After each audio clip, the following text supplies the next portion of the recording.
A lot of Arabic sounds belong to the alveolar ridge, which is that bony part behind your teeth.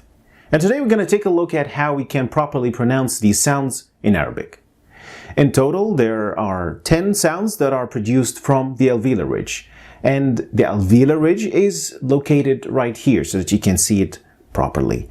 Most of these sounds are quite unique and they make Arabic a unique language that stands out from other languages. This lesson is meant to teach you the proper technique to pronounce sa sound coming from the letter sad.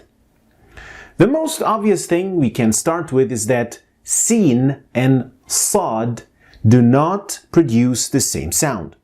So sa must not be confused with se sound.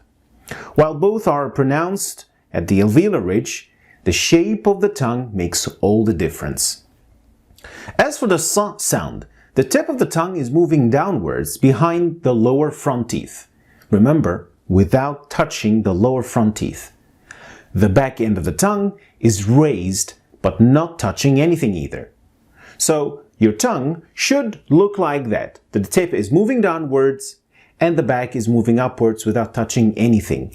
Air passes through and the sound is produced through the friction happening at the alveolar ridge.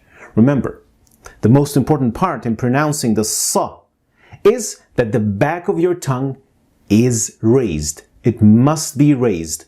Otherwise, you will end up with a se sound in which the tongue looks like that. The tip of the tongue will also be downwards behind the front teeth, but the back of the tongue is not raised, and this produces that se sound.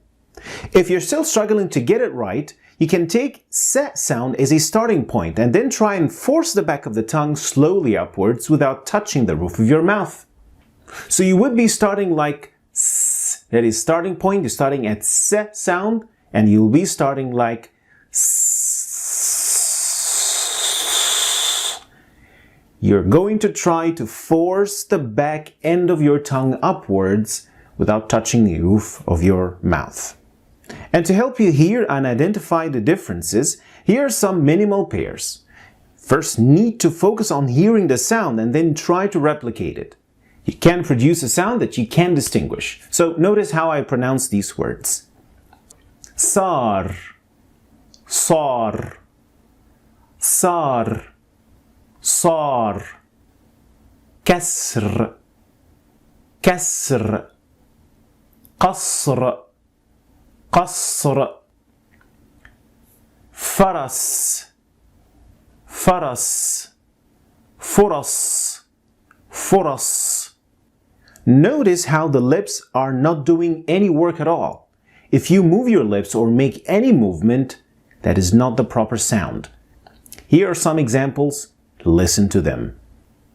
Sabr, sabr, nasr, nasr, furas, furas. As you can see, my lips are not moving at all when I'm pronouncing the sa, because this is what is supposed to happen. So this is going to be the end of today's lesson, everyone. Thanks for watching. Don't forget to like and share the video for other people to learn from it. Thanks, and see you next time. Salam.